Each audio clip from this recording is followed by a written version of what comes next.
Pemirsa, hari ini Polda Jawa Timur melakukan autopsi terhadap 2 jenazah korban tragedi Kanjuruhan yang terjadi pada 1 Oktober lalu.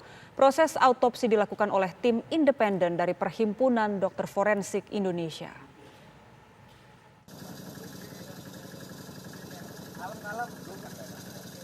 Proses ekshumasi dan autopsi terhadap 2 jenazah korban tragedi Kanjuruhan digelar hari ini di Makam Umum Desa Sukolilo, Kecamatan Wajak, Kabupaten Malang. Proses autopsi dilakukan terhadap jasad Natasha Debbie Ramadhani, usia 16 tahun, dan Naila Debbie Anggraini, 13 tahun, Aremania asal Bulelawang, Kabupaten Malang. Autopsi ini dilakukan sesuai arahan Kapolda Jawa Timur Irjen Pol Tony Harmanto.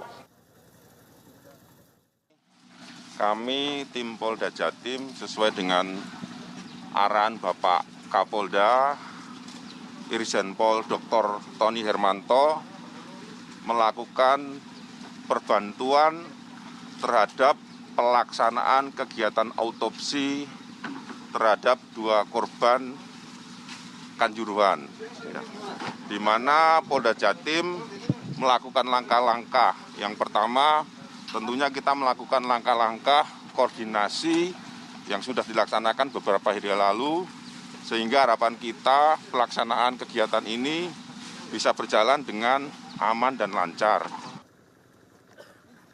Sementara, proses autopsi dilakukan oleh tim independen dari Perhimpunan Dokter Forensik Indonesia. Autopsi melibatkan sejumlah dokter yang berasal dari beberapa perguruan tinggi dan tim medis dari sejumlah rumah sakit. Kami, PT FI Cabang Jawa Timur, membentuk tim independen yang terdiri dari 2 penasehat, 6 operator. Kami membentuk dari 3 elemen institusi pendidikan kedokteran dan 4 dari fasilitas kesehatan. Yang pertama, institusi pendidikan Fakultas Kedokteran Universitas Hang Tuah Surabaya, kemudian Fakultas Kedokteran Universitas Airlangga Surabaya, dan yang ketiga Fakultas Kedokteran Universitas Muhammadiyah Malang. Selain tim dokter forensik, autopsi ini dihadiri oleh penyidik, pengawas eksternal, Komnas HAM, Komponas, TGIPF, dan Aremania, serta media. Sebelumnya, Komnas HAM menyimpulkan tragedi di Stadion Kanjuruhan merupakan peristiwa pelanggaran HAM, sehingga harus diusut tuntas. Dari Malang, Jawa Timur, Edi Cahyono, TV One mengabarkan. Pemirsa, untuk mengetahui informasi terkini dari proses autopsi korban tragedi Kanjuruhan yang digelar hari ini, kita akan bergabung dengan rekan kami Goldi Gumilang. Selamat siang, Goldi. Bisa Anda gambarkan apa proses yang saat ini tengah berlangsung di sana?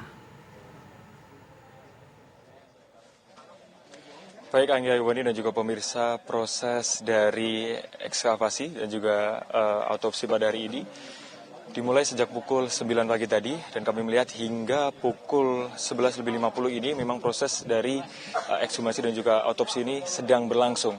Tim dokter forensik, yaitu tim independen yang dibentuk dari PDFI, Persatuan Dokter Forensik Indonesia ini, sedang melakukan autopsi terhadap 2 jenazah korban dari insiden Kanjuruhan Malang yang terjadi pada 1 Oktober 2022. Dan saat ini, Angga Bondi dan juga pemirsa, kami masih menunggu karena estimasi dari pengerjaan autopsi yang dilakukan oleh tim dokter forensik minimal adalah 2 jam. Dan saat ini sudah hampir 3 jam proses dari autopsi ini berlangsung. Selain itu juga, sedari pagi tadi kami melihat memang ada beberapa pihak yang hadir untuk ikut mengawal dari proses autopsi yang dilakukan di makam Desa Sukolilo, Kecamatan Wajak, Kabupaten Malang ini, mulai dari internal maupun dari eksternal.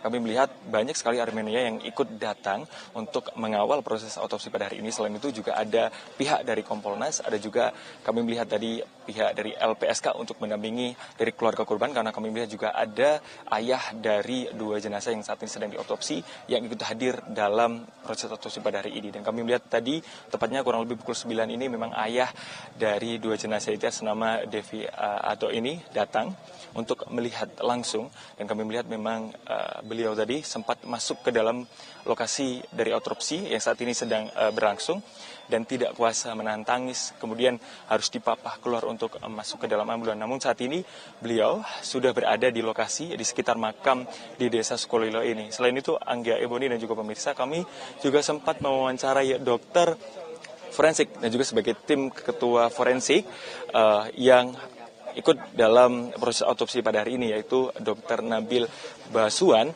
Tadi yang menginformasikan bahwa pada hari ini ada 9 dokter yang ikut dalam proses autopsi. 6 diantaranya adalah dokter inti, 2 adalah dokter penasehat, dan 1 adalah dokter Nabil sendiri. Dan ini memang proses autopsi ini memakan waktu yang cukup lama. Kami masih menunggu untuk proses selanjutnya, karena memang kami melihat cuaca di lokasi ini memang cerah, dan itu menentukan dari keberlangsungan pelaksanaan autopsi pada hari ini, karena melihat pada musim ini adalah musim hujan.